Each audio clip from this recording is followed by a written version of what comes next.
Hello everyone, আজকে আমি একটা নিয়ে এসেছি হারিয়ে যাওয়া মাংসের পোলাওয়ের রেসিপি।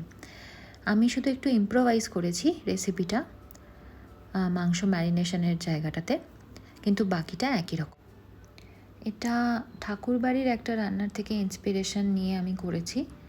এক্স্যাক্টলি সেম হবে না রেসিপিটা। আজকে রেসিপি বানানোর জন্য আমি ব্যবহার করছি গোবিন্দভোগ চাল। এটা হাফ বাটি আছে। 450 গ্রাম চিকেন আছে, একটু বড় সাইজের পিস করে কাটা। দুটো বড় পেঁয়াজ, কয়েক কোয়া রসুন, দুটো কাঁচা লঙ্কা, আদার টুকরো আমি এটা বেটে নেব।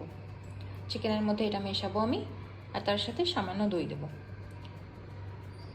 আর এই পেঁয়াজগুলোকে আমার একদম কুচি কুচি করে নিতে হবে, বেরেস্তা ভাজার মতো। পেঁয়াজটা একদম কুচি কুচি করে কেটে নিয়েছি। এরপরে মশলাটা বানিয়ে নেব।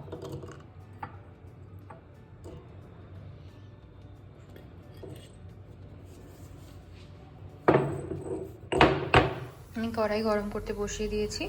এটার মধ্যে দিয়ে দেবো সাদা তেল।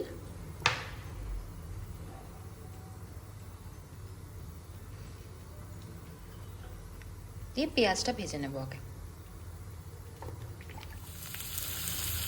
পেঁয়াজটা তেলে দিয়ে দিয়েছি, একটু নুন দিয়ে দেবো, তাহলে রঙটা তাড়াতাড়ি এসে যাবে।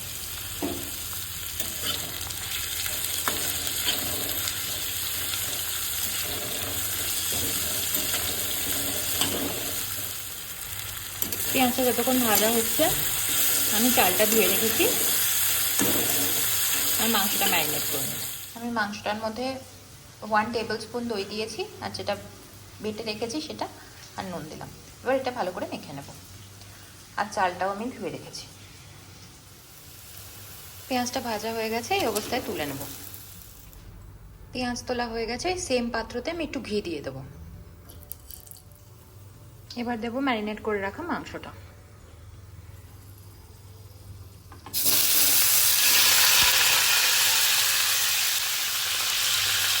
বাড়িয়ে রাখা অবস্থাতে কষিয়ে নেবো একটু।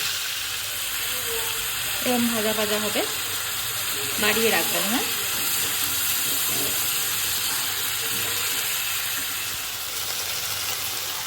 5 মিনিট ভাজা ভাজা করে তুলে নেবো। গোটা গরম মশলা দেবো আর চালটা দিয়ে দেবো। চালটা দিয়ে দিয়েছি, এটা একটুখানি নাড়াচাড়া করে নেবো এই ঘিতে। চালটা ভাজা ভাজা হয়ে গেছে, আমি গরম জল করে রেখেছি, এটা মিশিয়ে দেবো। যতটা চাল নিয়েছি তার ডাবল পরিমাণে জল দিতে হবে। জল দেওয়ার পরে আমি মাংসটাও দিয়ে দিয়েছি। এরপরে কমিয়ে রেখে 15 মিনিট হবে এটা, তারপরেই রেডি। আমি ঢেকে দিলাম, গ্যাসটা কমিয়ে দেব। 15 মিনিট হয়ে গেছে, এবার খুলে দেখে নেব।